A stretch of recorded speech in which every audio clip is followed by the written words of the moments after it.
Hello, and welcome to Handled-ish, Productivity for the Imperfect, a weekly podcast for those who want to elevate their productivity but are not looking for perfection.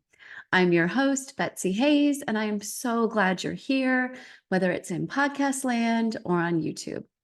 This is episode number 13, Using Time Well. And in episode 12, I promised that we would have a conversation about using time well because we ended episode 12 with a conversation about choosing who we want to be. And that's really where you want to start when you're thinking about using time well. You want to think about, who are you? Who do you want to be? And what kind of ways does that kind of person spend their time? And that's definitely, high level, 50,000 foot level, however you want to look at it. But that's really the place to start. Before we even start scheduling, let's really take a hard look at who we are and where we're going and whether or not our schedule supports those particular aspirations and goals. And once we decide who we want to be or who we want to become, it's setting up our calendar to match and having the activities and people and things that we spend our time on help us achieve those goals and aspirations. Ideally, when people look at our schedule, they should see our values. And I'm going to say that again. Ideally, when people look at our schedules, they should understand what we value. And if that's not the case, we should probably make some adjustments. So in using time well, the next step is to have a system. And the only rule with your system is that you use it. I do not care what system you use. There are a million. There are apps, there are programs, there are free things, there are things that cost a whole lot of money. There's digital, there's paper and pen, there's all kinds of things. Bottom line is probably any system will work if you use it. And more than likely, any system that's developed by someone that's not you will probably need to be adjusted because we are all individual people and what works for one person might not necessarily work for another. And usually if you find a system that's 90% awesome for you, you're going to definitely want to sprinkle in your own perspective in order to make it really work. So 3 components to your system. First one is your calendar. No surprise there. I love digital. I love that I use Google Calendar. It syncs to all my devices, and that's really important to me. I am in a lot of different places at different times throughout the day and the week, and I really appreciate being able to look at my calendar and make decisions on scheduling, on whether or not I have capacity to take something on, scheduling fun things. I want to be able to do that without a lot of back and forth, because I think we would all agree that using time to go back and forth to schedule is not being handled. It's not even being handled-ish. Let's just straight up call it out. So if you are using paper and pen, which a lot of people love, and God bless you, you want to probably have that with you at all times. So you can do the same thing, make decisions without a bunch of back and forth. And your calendar, the way I use mine is everything that in all the things that I have to be at a certain place at a certain time on a certain day, it goes in my calendar, whether that is in person or on Zoom. That way I know that anything else that I want to do or have to do has to work around those things. And that way there's no double scheduling, there's no making things a little bit too squishy, because you also want to build in travel time or transition time if you need it. Make sure that that's built in to the places in your calendar, especially if you are in an organization like I am, where people look at your calendar in order to suggest meetings, and you have not put that the 12 o'clock is going to take 30 minutes to travel and 30 minutes to get back. Someone might propose or schedule you for a meeting that causes, well, frankly, that you can't be there because you've got that travel time. So please do build that into your calendar so you have a very realistic picture of what time is left, because you've put in all of those places that are things that are already there. And then your to-do list. So your to-do list is the key to getting things done. We need to know what we want to accomplish. Y'all know I'm an obsessed Evernote person. My to-do list is on my to-do lists. I have a whole system of to-do lists that I'll talk about on a future episode. And I'm able to look at those to-do lists all the time. Again, it syncs across all devices, which is really, really important to me and something that I highly recommend. I'm adding and tweaking and adjusting to my to-do list all day long. And in order to do that, I have to make sure that whatever device I'm on has the most accurate version of my to-do list. The third component is you want a place to capture your ideas, your future to-dos, etc. I will sometimes put this on my calendar. You know, if it's something I want to think about in 6 months, I'll put it on a random day 6 months from now. Sometimes it'll be on one of the to-do lists, if that makes more sense. And you know, we all know about sticky notes. Sometimes I'll jot things down on sticky notes and then process them into my system. But you want to have a place where you can think about, or excuse me, where you can capture these wonderful thoughts and ideas that you have, because if you like them, you know, let's give yourself an opportunity to make those things happen.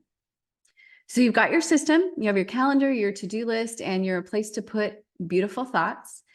And then a second idea in using time well, or I guess we're on the third idea now, is to do some of your most important things before your email, before social, before anything else, because that is a great way to provide motivation to do more things that you really want to do.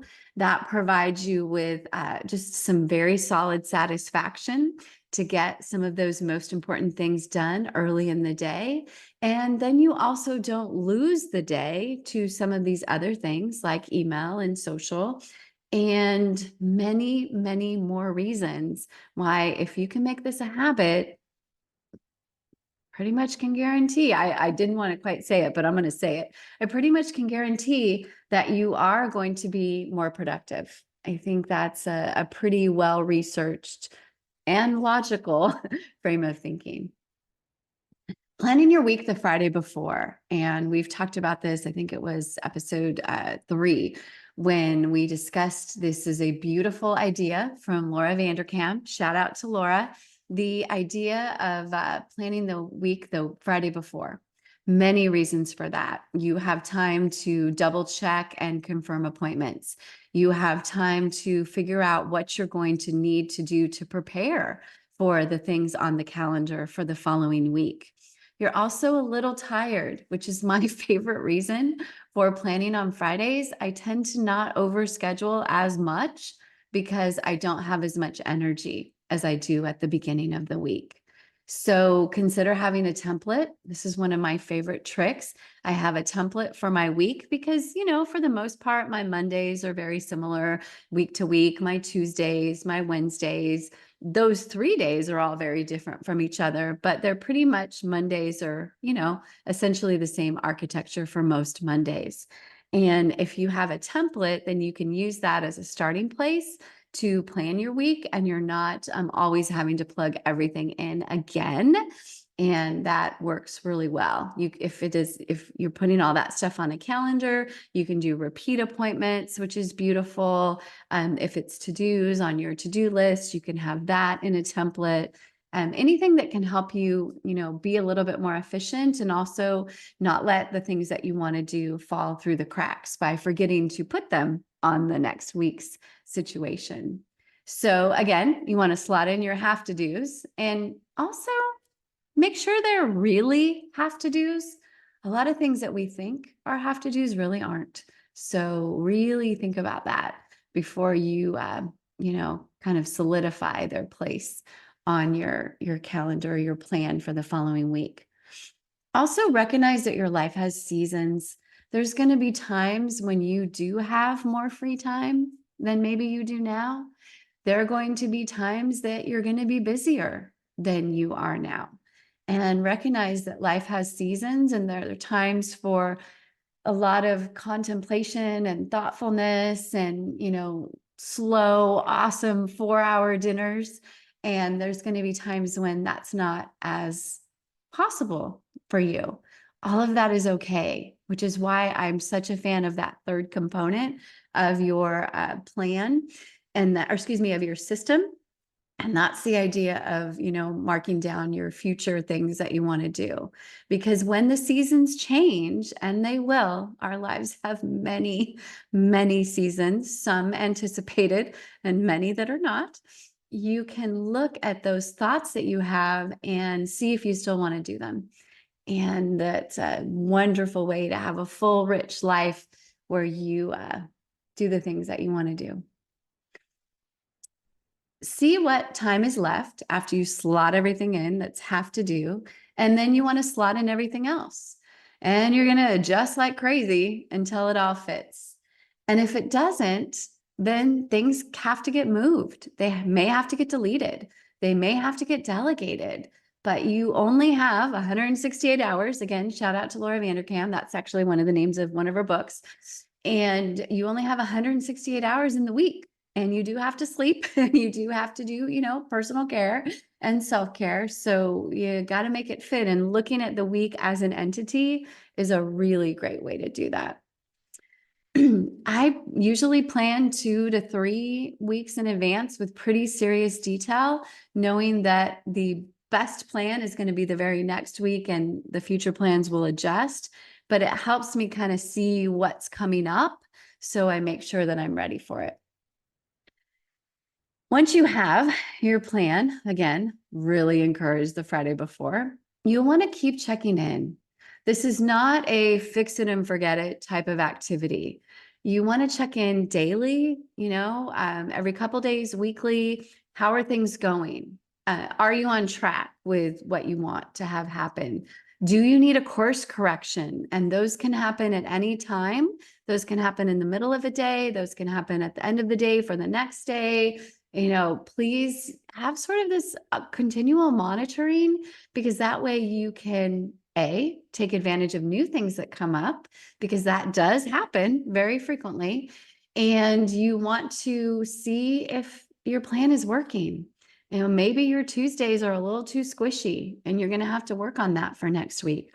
Or maybe your Wednesdays are a little boring and you want to add, an additional fun component to your Wednesdays. So this reflection and review in all kinds of increments is a good way to make sure that you are using time well, which is exactly our discussion topic today.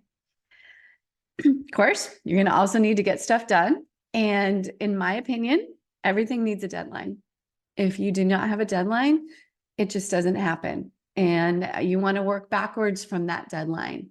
Who do you need to deal with in order to accomplish this? What needs to happen? And in what timeline do you need to have put out in order to do this? How is it going to happen, et cetera? You want to ask all of those questions and work backwards from your deadline to make sure that you are able to meet it.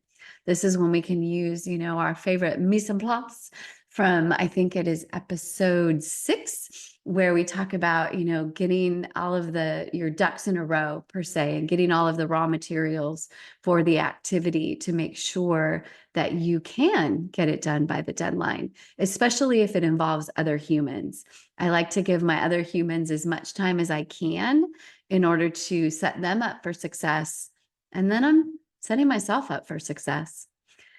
If you do need other humans for your things, giving them clear directions, and again, also deadlines, and make sure that those deadlines are earlier than they need to be, so you are not super squished because you gave someone else more time than you really should have.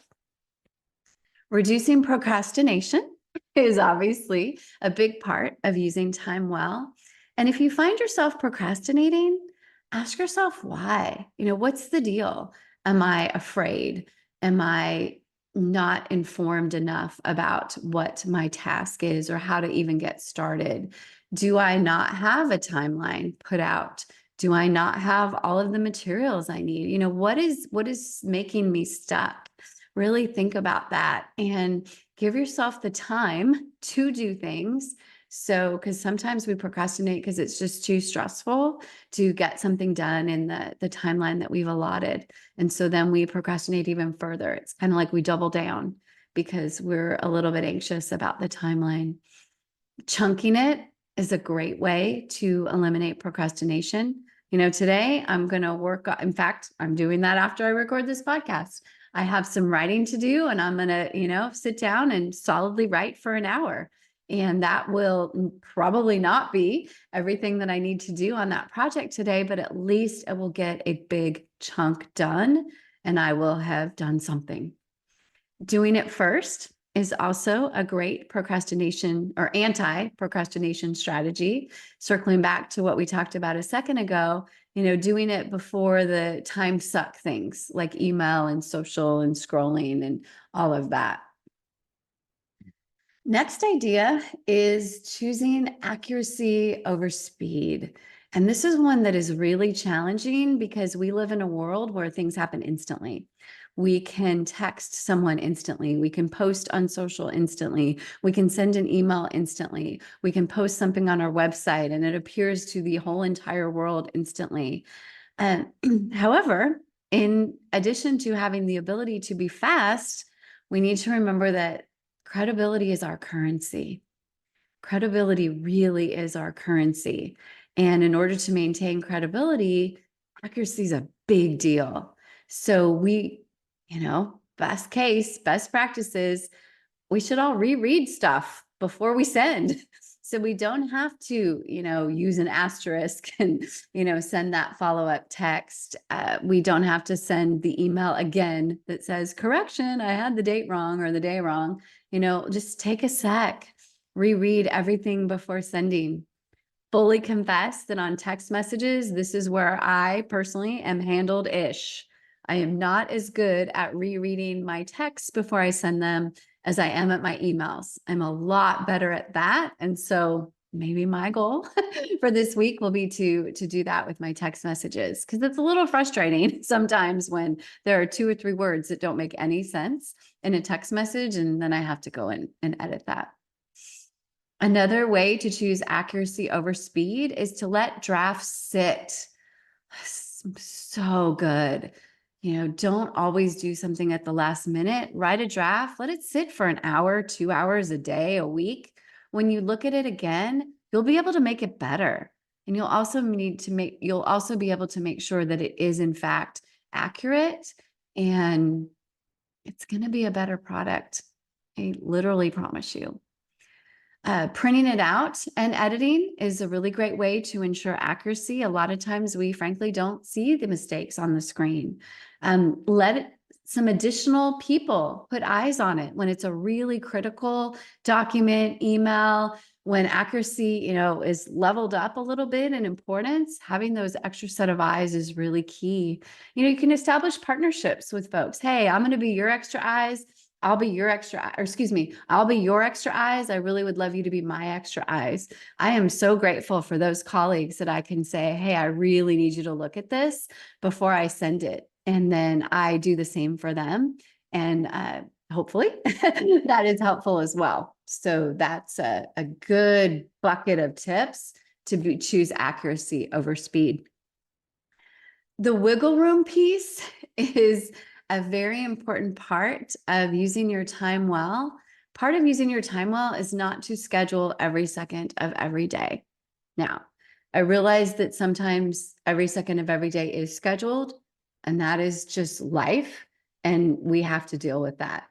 And that's where we can, try to take a moment in between things, take a deep breath, refocus, and not feel like we're literally running on a treadmill for those entire days. But there are days that are very scheduled, and there are days that are very scheduled, but they don't have to be. And that's really what I'm talking about, is making sure we are putting a little bit of wiggle room in our schedules so we are not frantic all of the time. Not being frantic is a really great strategy for getting things done. When there's too much going on, when we're too stressed out, when we're overscheduled, it is not a place of calm, and it is not also a place of productivity. So maybe raise your right hand. I'm literally doing it now, and pledge to make some wiggle room in the next schedule that you put together for whatever the next week is for you, and try to quit overscheduling. And a way to think about this, which I really like, and I probably read it somewhere, is asking yourself, would you want someone you love to have your schedule? Would you want someone you love to have your schedule? Is it overscheduled to the point where you wouldn't want to wish your schedule on anyone? That is a clue that maybe some changes need to be made. And we have, again, I know that there are many things that we do not have control over regarding our schedule, particularly, when we work for others. However, we have a lot more control over our schedule than we really think once we sit down and have a real, honest conversation with ourselves. Wiggle room includes things like having 20-minute meetings or 50-minute meetings instead of 30 or 60. Just shaving those 10 minutes off can give yourself a lot of peace. Building in daily spaces to breathe, in between things, just to sit and close your eyes and take some deep breaths can mean so much in our satisfaction with our lives and in our using time well.